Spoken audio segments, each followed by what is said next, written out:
Hola, ¿cómo están? Soy Felipe Alfaro y nos encontramos en un nuevo capítulo de nuestro ciclo de podcast, ya que estamos conmemorando los 30 años del programa de reparación y atención integral en salud. Hoy conoceremos los testimonios de integrantes del equipo PRICE del Servicio de Salud de O'Higgins. Nos encontramos con Marisa Rifo, con Silvia Guajardo y Daniela Rebeco. ¿Cómo están? Hola Felipe. Hola Felipe, Hola. muy bien. Bien, gracias. Hola. Súper. Bueno, estamos muy contentos de tenerlas en esta oportunidad, conocer un poquito acerca de la historia del programa en el servicio de salud de O'Higgins, ¿cierto? Pero sobre todo querer conocer aquellos aspectos que aparecen desde la instalación del programa en el territorio, en la zona, aquellos aspectos que conversan con la memoria y sobre todo con los procesos que ustedes han sido testigos de los mismos usuarios y usuarias que participan en el programa PRICE y sobre todo con su rol en la atención en reparación en salud. Hola Felipe, mi nombre es Silvia Guajardo, soy asistente social del equipo PRICE. Yo partí el año 2005 en este equipo, pero este equipo tiene una historia mucho antes que eso. Este equipo, digamos, parte con poquitas personas el año 2001, acá en O'Higgins, dependientes de la Dirección de Servicios de Salud. El año 2001, la asistente social Ana María Bustamante, con la psiquiatra la doctora Sepúlveda, con la psicóloga Claudia del Real y Cecilia Liste como secretaria, parten, digamos, utilizando algunas horas de su jornada, que eran mínimas, yo creo que deben haber sido unas 11 horas o 22, no más que eso. Parten, digamos, inicialmente el programa PRICE aquí en la región. Hay antecedentes también, no tan oficiales, pero hay antecedentes históricos de que partió en el Hospital de San Fernando, con la colega asistente social Kira Vega en esa época, y con, digamos, el apoyo y la solicitud de los usuarios, expresos políticos en su mayoría, que viendo lo que ya se estaba formando en otras regiones, ellos también quisieron no quedar fuera, y fueron también autogestionando ellos, y ellos solicitando que esto se formara. Esto en el Hospital de San Fernando, como les contaba, con apoyo de esta asistente social, se empezaron a hacer catastros de quiénes eran los presos políticos de esa zona, quiénes componían su grupo familiar, que podríamos decir que fue el inicio de lo que era una entrevista de acogida, ¿ya?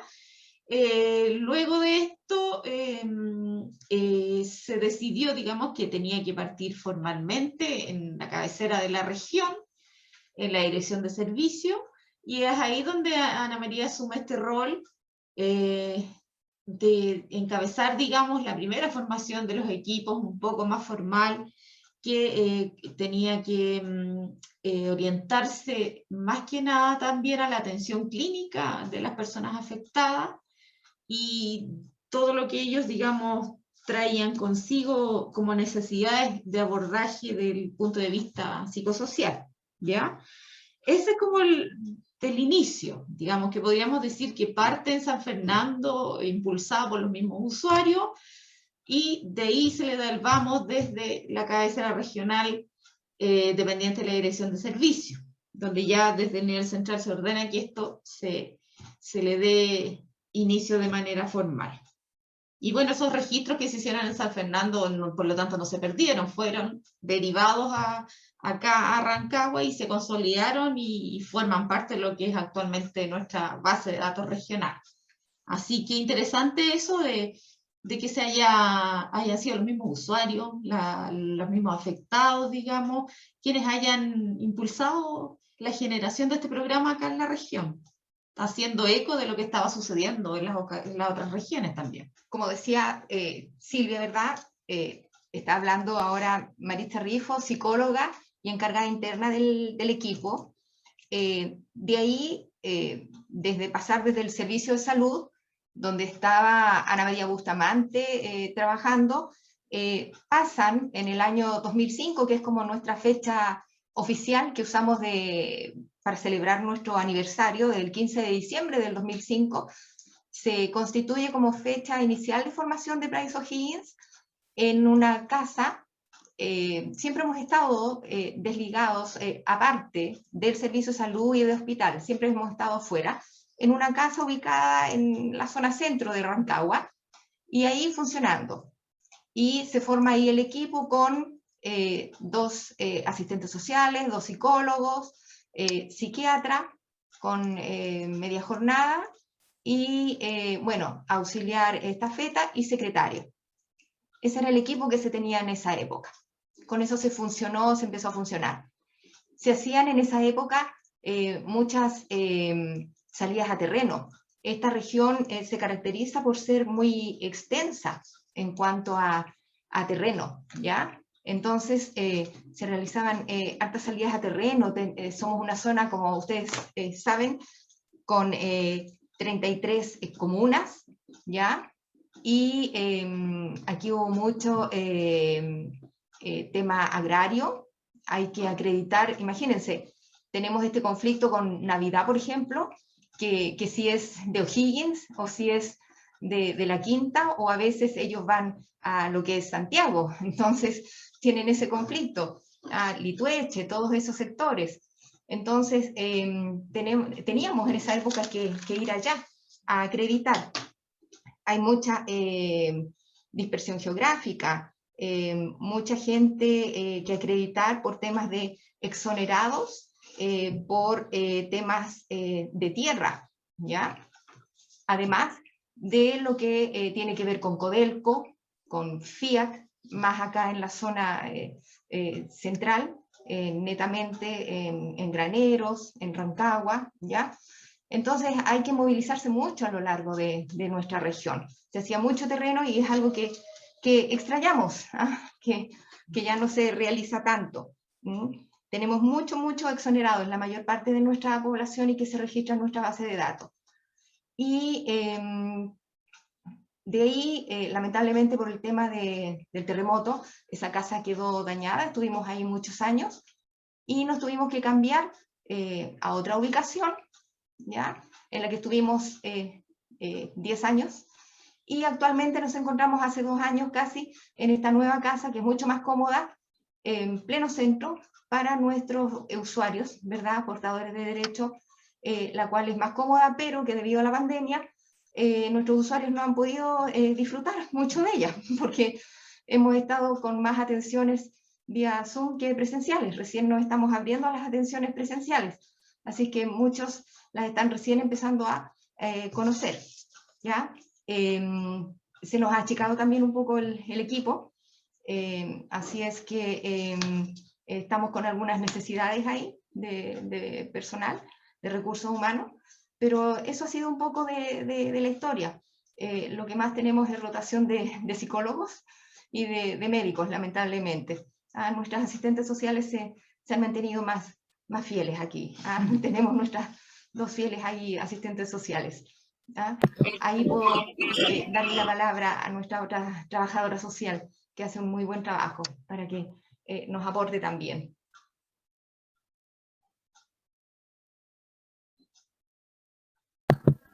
Consulta, me gustaría profundizar acerca de algo que tocaste, Maritza, y no sé si Daniela también nos puede complementar o Silvia, que tiene que ver con el terremoto. Hablaste que el terremoto impactó en la infraestructura del Price en su momento, y me gustaría saber qué pasó después de eso, qué pasó con el terremoto, cómo se tuvieron que organizar, qué pasó con los usuarios Price respecto a este fenómeno natural que complejiza claramente la atención y la reparación en un momento bastante difícil para el país también, y sobre todo para el territorio.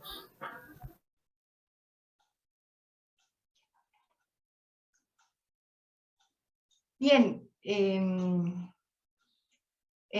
relación al terremoto, bueno, de partida, partiendo por la casa, nuestra auxiliar en esa época se vio muy afectada. Ella vivía en unos departamentos, partiendo por ella, debió ausentarse, tuvimos que ayudarla tanto nosotros como Price, como desde el servicio. Quedó sin departamento, ella estuvo durmiendo en carpas, en un lugar frente a donde se encontraba ubicada su casa, por por el tema de cuidar sus enseres, ¿verdad? Lo que ahí tenía. Fueron momentos muy, muy difíciles para ella y bueno, y para nosotros en términos de apoyarla también. Y también en términos de saber qué había pasado con nuestros usuarios, ¿verdad? No solo debíamos preocuparnos de nuestra casa, Price, de qué había pasado ahí cuando llegamos a ver qué ocurría, qué dificultades teníamos, de que no podíamos atender, porque una muralla que atravesaba toda la casa y que quedaba a las espaldas nuestras, digamos, de nosotros, se nos podía venir encima a nosotros o a los vecinos que teníamos. Claramente no era habitable la casa y el servicio encontró rápidamente, nuestra coordinadora, en realidad Ana María, encontró otra casa a la cual nos podíamos cambiar y tuvimos que movilizarnos en ese cambio. Y ahí dar cuenta, preocuparnos, hacer una búsqueda, ¿verdad? Y saber cómo estaban también nuestros usuarios. Sabemos que tenemos muchos usuarios, sobre todo en las casas de campo, sector de adobe, en Machalí, que es mucho de adobe todavía en sectores más antiguos, y en otros sectores, comunas cercanas de campo, o en edificios, y gente adulta mayor, ¿verdad? Que nos preocupaba saber cuál era su estado, cómo estaban, si tenían, no sé, agua, electricidad, esas cosas básicas, ¿verdad? Y además por la misma preocupación, su salud mental, cómo estarían ellos. Y hacer un catastro de eso. Y lo que eran sus recetas, cómo iban a retirar recetas, cómo iban a seguir sus controles, pero no sé si alguien se acuerda y quiere aportar.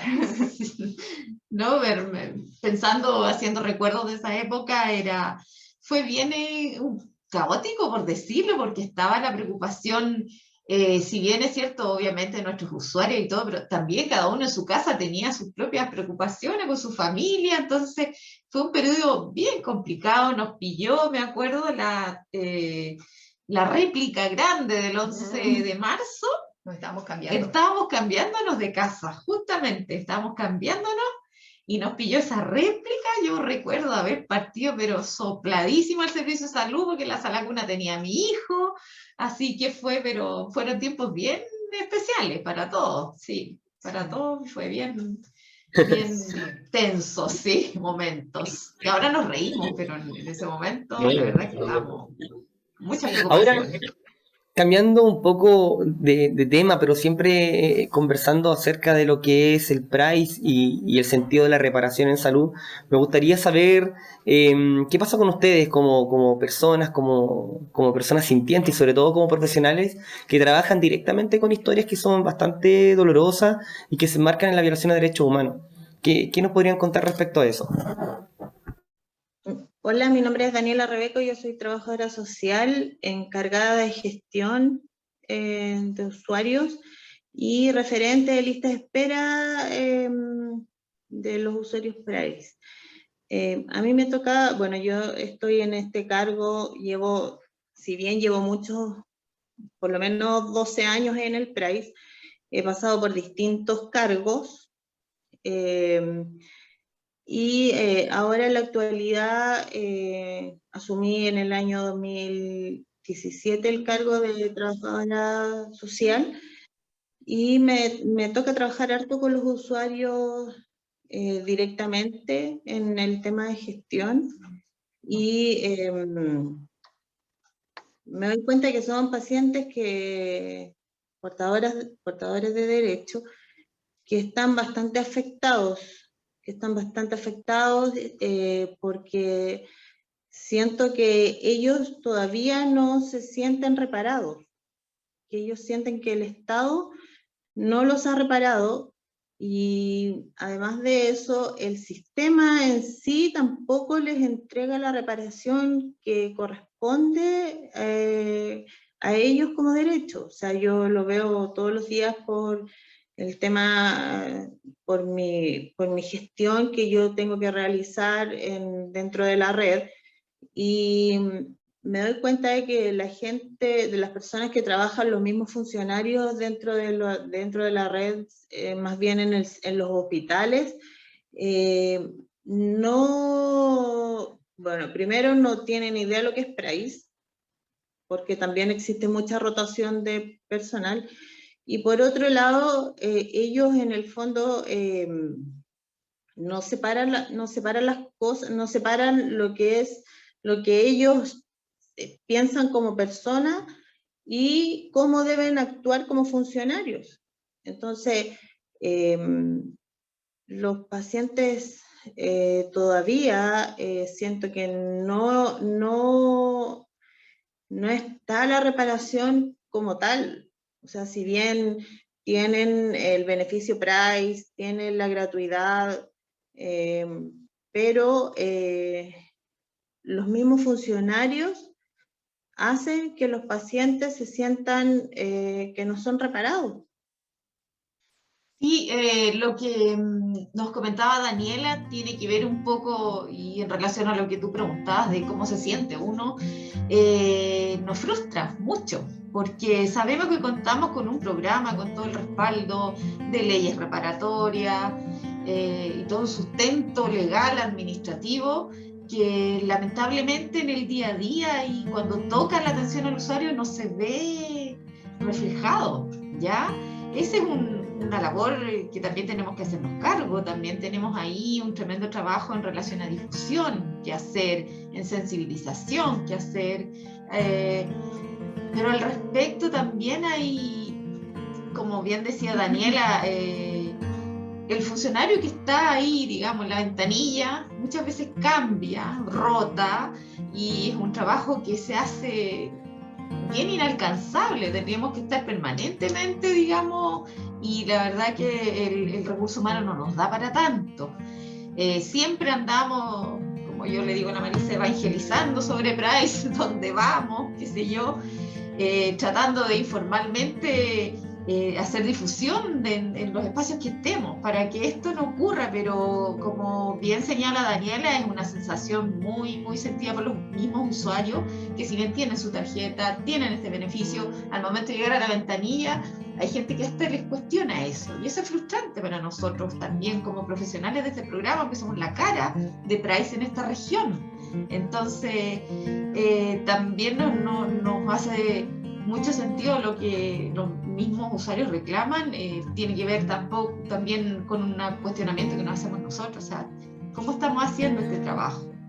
Eso es algo que permanentemente estamos analizando y revisando también.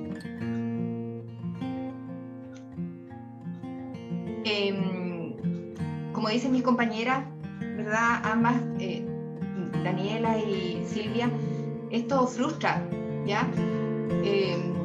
Es frustrante,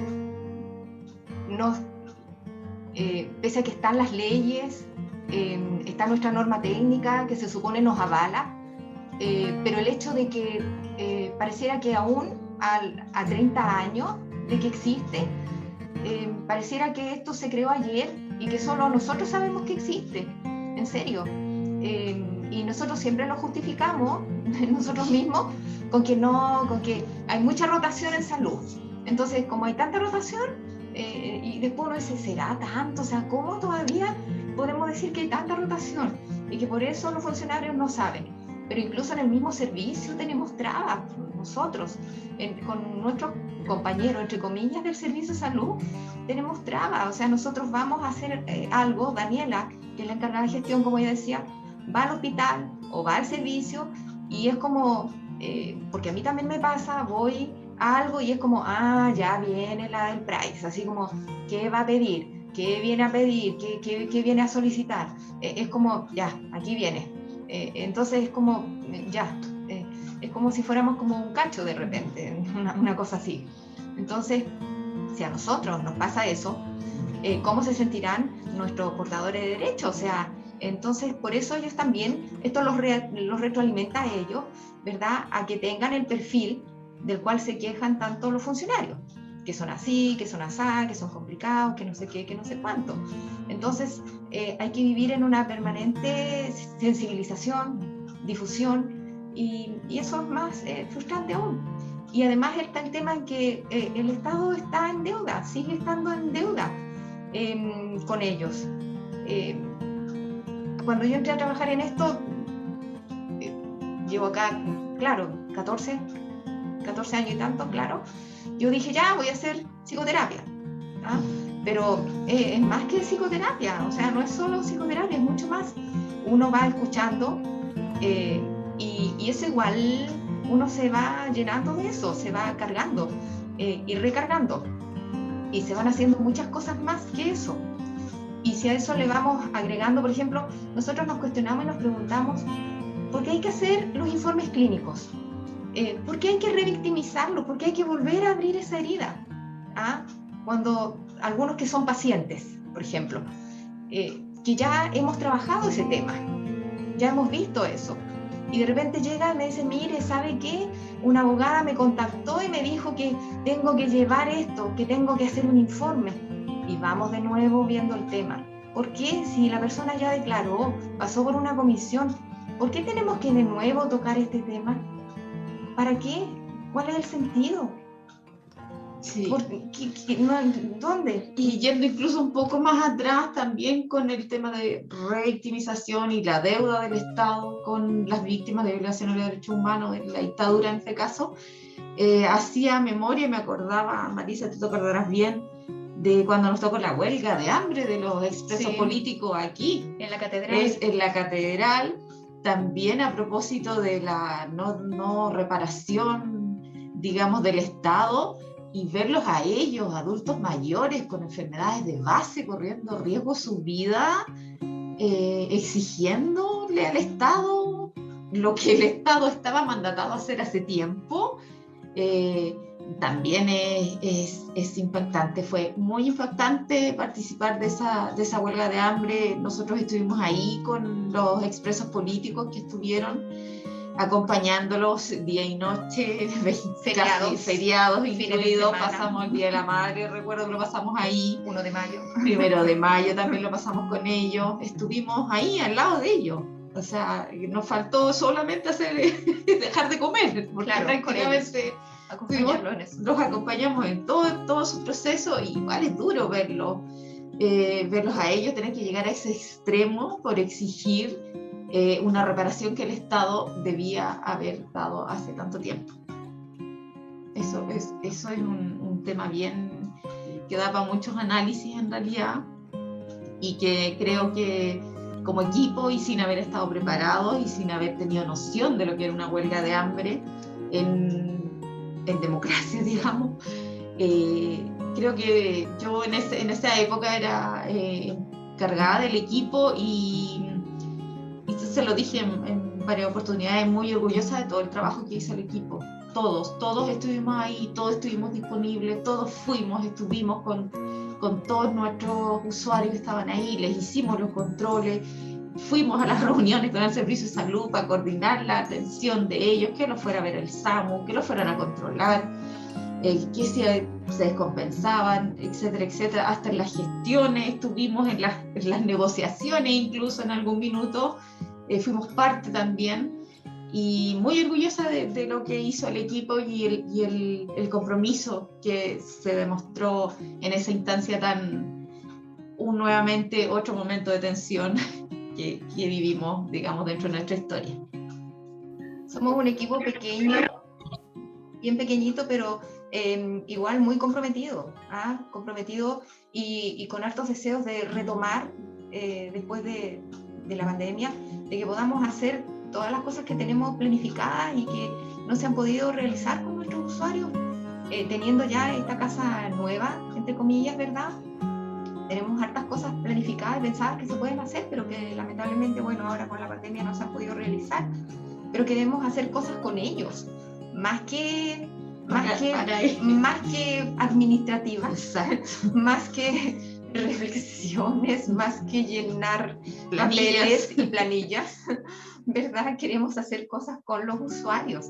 Daniela es la encargada de las agrupaciones, ¿verdad? Además de gestión, nosotros como psicólogos con mi colega, ¿verdad? Con Silvia, aprovechando todo lo que es trabajo de grupo también, o sea, tenemos planificadas cosas con usuarios, talleres, tenemos pensado cosas con ellos.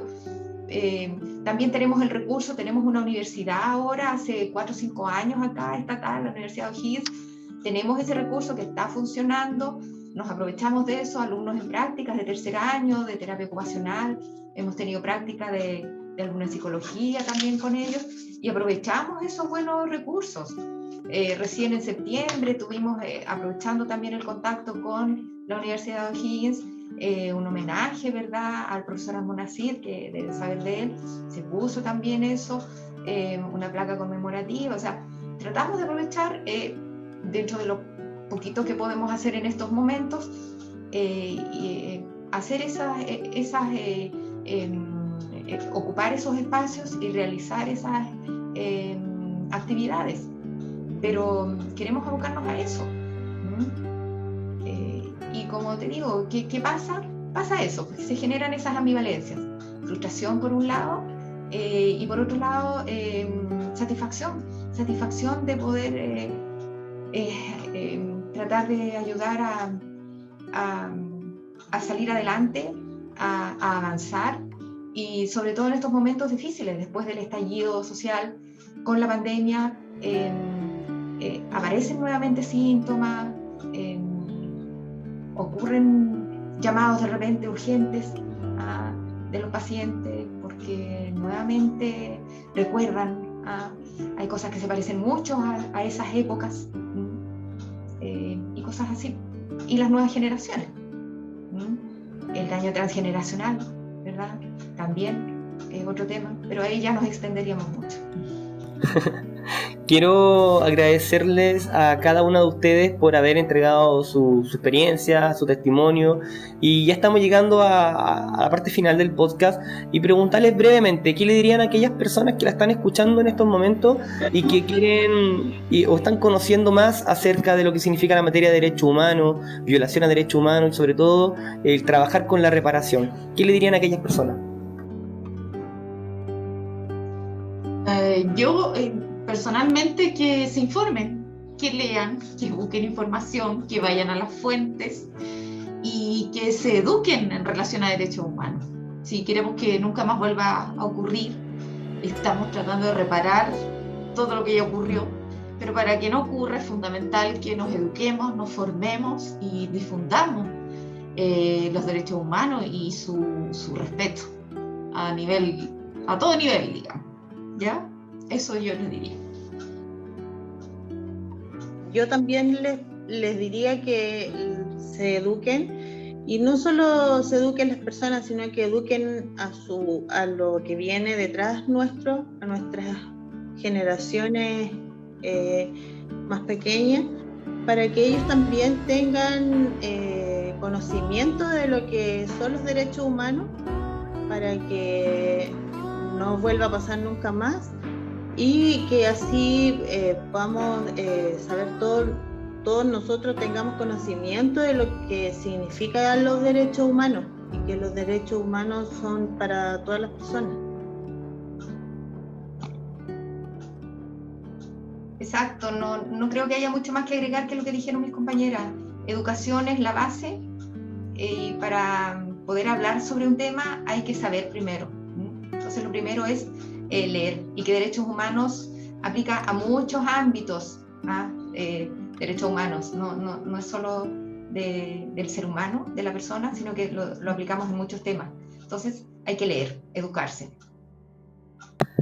Súper, muchas gracias por participar de estas instancias, y nos estaremos viendo en una otra oportunidad, así que me despido de cada una de ustedes. Gracias. Gracias. Que estén bien. Chaito.